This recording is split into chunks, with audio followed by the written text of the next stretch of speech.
Olá, eu sou a professora Mônica e na aula de ciências de hoje nós vamos falar sobre a perpetuação da espécie. A reprodução. O sucesso evolutivo de uma espécie não é determinado apenas pelas adaptações dos indivíduos ao meio em que vivem, mas também por sua capacidade de se reproduzir, deixando descendentes. A reprodução é um processo biológico que garante a manutenção das espécies. Isso significa que, se um indivíduo não se reproduzir, independentemente da razão, a sua sobrevivência individual não é diretamente comprometida. Mas, se ao longo do tempo muitos indivíduos de uma mesma espécie deixam de gerar descendentes, essa espécie pode desaparecer. Agora vamos conhecer um pouco mais sobre os processos de reprodução. A reprodução ela é uma característica dos seres vivos. Vamos recordar aqui as principais características dos seres vivos. Ou seja, eles são formados por células, eles respiram, eles reagem a estímulos, eles se alimentam e se reproduzem. Isso não quer dizer que todos eles respirem da mesma forma, reajam a estímulos da mesma forma ou se alimentam dos mesmos alimentos. E também que se reproduzam da mesma forma. Então, nós vamos estudar na nossa aula de hoje a maneira como os seres vivos se reproduzem. Apesar de o termo reprodução nos remeter ao nascimento de filhotes, é preciso levar em conta que pinheiros, roseiras, bactérias, fungos e insetos, por exemplo, também se reproduzem. Mas, como eu disse, eles se reproduzem da mesma forma. Então, vamos observar as diferentes formas de reprodução que existem nos seres vivos. Charles Darwin foi um naturalista inglês que elaborou as principais ideias para explicar a evolução das espécies pela seleção natural. É curioso pensar que esse cientista pouco sabia sobre os processos de reprodução, mas que percebeu a importância desta para a evolução dos seres vivos. Segundo ele, uma das questões centrais da evolução das espécies era o aumento das chances de reprodução dos indivíduos mais aptos, que deixariam descendentes também mais aptos. Os processos de reprodução nos seres vivos. Eles podem ser organizados em dois grandes grupos, a reprodução assexuada e a reprodução sexuada. A reprodução assexuada há a participação de um único indivíduo, não precisando de órgãos ou células especiais de reprodução. Pode acontecer de diferentes formas, porém, todos os descendentes produzidos são geneticamente idênticos ao inicial, exceto se ocorrer algum tipo de mutação. Já a reprodução sexuada é aquela em que um novo ser é gerado a partir de uma célula, chamada zigoto, que é formada pela união de outras duas células, que são os gametas masculinos e femininos. Nos animais, os gametas masculinos são os espermatozoides e os femininos são os óvulos. Esses gametas são produzidos por indivíduos diferentes na grande maioria dos seres vivos. As exceções são os seres hermafroditas, nos quais um único indivíduo produz os dois tipos de gametas. Um exemplo são as minhocas. Em alguns casos, podemos encontrar os dois tipos de reprodução na mesma espécie, ocorrendo ao mesmo tempo.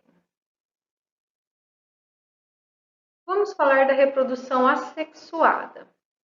Sugere-se que os primeiros seres vivos do planeta eram semelhantes às bactérias atuais.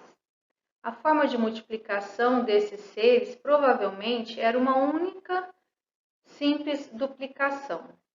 Nessa forma de reprodução, os descendentes são idênticos ao organismo que os gerou. Não há, portanto, grande variabilidade genética, ou seja, não há novas combinações de material genético, exceto quando há mutações. Então, eles são geneticamente iguais. Aqui na imagem ao lado, nós temos a duplicação de uma bactéria. Divisão binária ou cisciparidade é um tipo de reprodução assexuada. Bactérias, protozoários e outros organismos unicelulares, ou seja, formados por uma única célula, reproduzem-se por simples divisão celular. A célula-mãe obtém o material do ambiente, aumenta em tamanho, duplica o seu material genético e, finalmente, se divide em duas células filhas idênticas, como vocês podem observar na imagem aqui do slide. Então, nós temos também uma imagem real de uma bactéria que foi duplicada na imagem B. O brotamento é uma outra forma de reprodução assexuada. Organismos como plantas, fungos e até animais como esponjas e hidras podem se reproduzir por brotamento. Nesse tipo de reprodução, um pequeno broto se forma no corpo do indivíduo adulto. Com o tempo, ele cresce e se destaca, tornando-se um ser independente. A imagem ao lado mostra o brotamento da flor de cacto.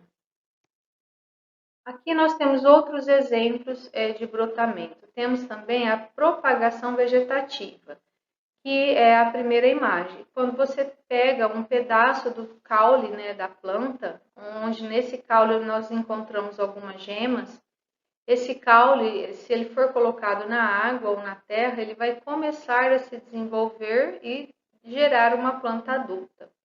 No outro exemplo, nós temos aqui a bananeira, que é uma planta muito comum. E se vocês já observaram, do lado da bananeira nascem os brotos, que serão futuramente replantados, se a pessoa tiver esse objetivo, ou então a bananeira vai crescer uma ao lado da outra, formando grandes moitas de bananeira. Nesse slide, nós temos um outro exemplo de brotamento. No caso aqui, a primeira imagem é da hidra, que ela é um pequeno quinidário de água doce, que ele pode se reproduzir assexualmente pelo brotamento. Então, observando no corpo dele, você vê que está crescendo na sua estrutura um novo ser, que logo ele vai se destacar e se fixar no chão até crescer na sua fase adulta.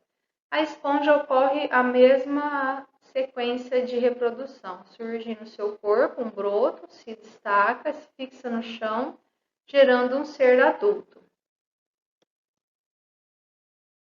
Outro tipo de reprodução é a fragmentação. Em algumas espécies de alguns fungos, plantas e animais, quando partes do corpo se destacam por algum motivo, estes se regeneram e dão origem a um novo indivíduo. Isso ocorre, por exemplo, no caso das estrelas do mar. Quando um dos seus braços se quebra acidentalmente, este pode gerar um outro indivíduo por regeneração. Isso acontece também em alguns plateumintos, como as planárias e também nas esponjas. Não podemos esquecer que os seres vivos citados também realizam um processo de reprodução sexuada, produzindo gametas que se unem para formar um zigoto, que dará origem a um novo indivíduo. Aqui nós temos a reprodução da estrela do mar, a parte assexuada, aonde uma parte do seu corpo foi dividido e vai originar um novo ser a partir daquele pedaço que foi fragmentado. Também temos aqui a reprodução sexuada da estrela do mar, que gera aí a reprodução através das células masculinas e femininas, que são os gametas.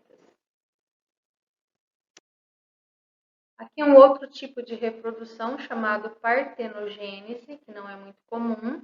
Em alguns casos, os indivíduos se reproduzem sem a necessidade da fecundação do óvulo. Esse fenômeno se dá nas abelhas. No caso, o zangão, ele é gerado a partir da divisão do óvulo. Em alguns casos também ocorre em escorpiões e em lagartos. Um outro tipo de reprodução sexuada é a esporulação.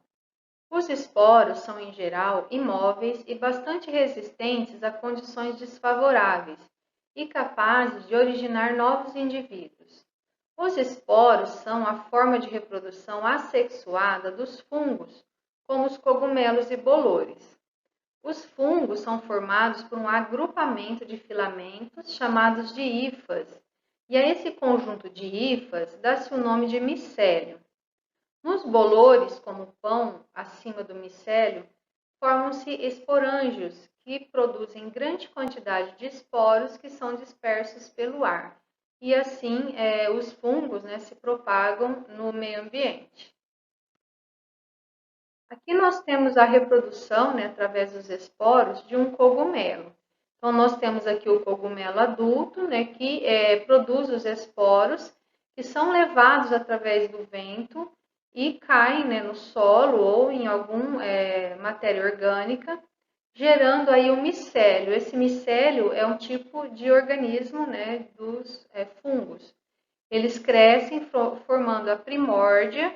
Essa primórdia também vai se proliferar e gerar então um cogumelo maduro, que é um cogumelo adulto.